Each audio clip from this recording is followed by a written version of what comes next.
it. David, in the first quarter of game one, you came out in the zone, and Aaron was guarding James Harden for a little bit, and their matchups were a little bit different. What was kind of the thought process in that first quarter, and then settling more into what you went to midway through second quarter through the end of that game?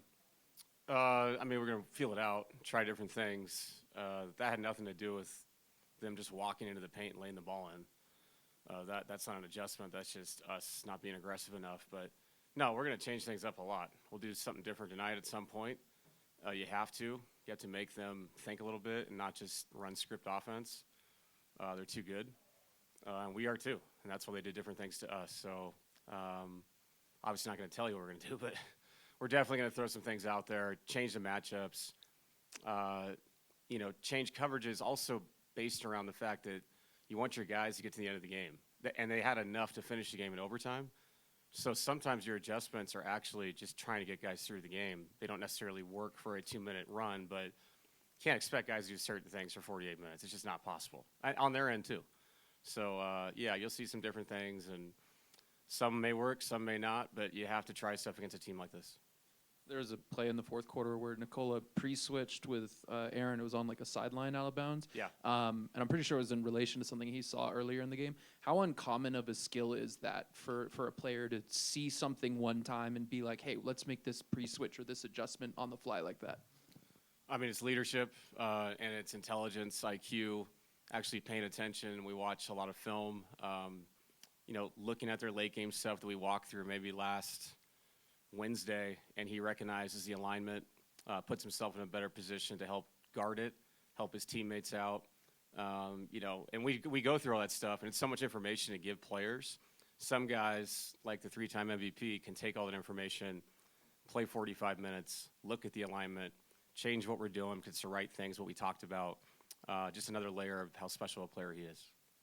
Hey, the Clippers attempted the fewest catch-and-shoot threes in the league. Like, they're good at shooting them when they get them, but they generally don't get a lot of those shots. Like, how do you approach that from a defensive standpoint, knowing that it's not a shot they get often at all, but when they do get it, they're comfortable with it? Yeah, they're very similar to us. We don't take a lot of three-point shots, but our set shooting numbers aren't bad because we create great ones. And I think that's a testament to what James and Kawhi can do, what Nikola and Jamal can do to create those kind of shots. Sometimes you have to live with it to take away the paint because they're so effective getting downhill like that. Similar to us. We'll get 60, 70, 80 in the paint if you're going to let us do that. And we're not going to kick it out to a wide-open shooter because we're so dominant down there. So, yeah, you have to test the temperature of people. It's sometimes you kind of hold your breath, when you're trying to stop a great player and he kicks it to, a very capable NBA shooter. And you have to feel it out. If guys get it going, then you have to change your defense a little bit, be more active to get back out. But, yeah, to answer your question, I think it's just kind of the flow of the game. And, we've had games this year where we attempt 18 threes in a game. But I looked back, and the 18 that we shot were great shots. And I think they're very similar. When you bring multiple bodies to great players, that's going to distribute out, and those shots are going to be great shots, which means your percentage goes up. So we both kind of have that issue, to be honest. We're both dealing with it. When players dive for loose balls, it doesn't show up in the box score, but when the best player on the planet does it and then CB does it and it's a game kind of altering play, how imperative is it for everyone to buy in and make those sacrifices for stats that don't necessarily show up in the box score but are winning plays? Yeah, it's how you win games. Especially games like this. I've always laughed at people say our guys don't play hard in the NBA. Try traveling, playing 4 games a week, sometimes 5, and then tell Nikola to jump on the floor in Milwaukee in December. That's ridiculous. College kids play 2 games a week. It's a different kind of thing. So this game is different.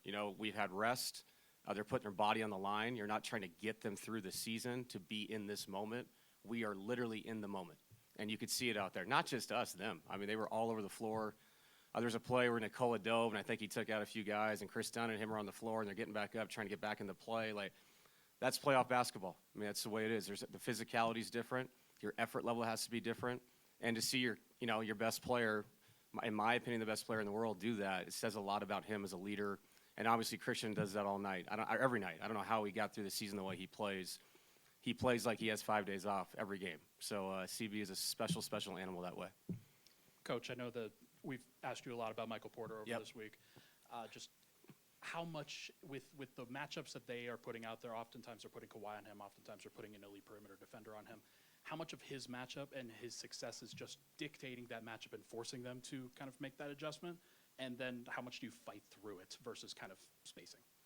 Yeah, I mean, I feel like Mike on both ends, everybody's dealing with different stuff in the series. You're going to see adjustments who guards him. I know Kawhi was on him early, which it's tough to go there and attack Kawhi Leonard.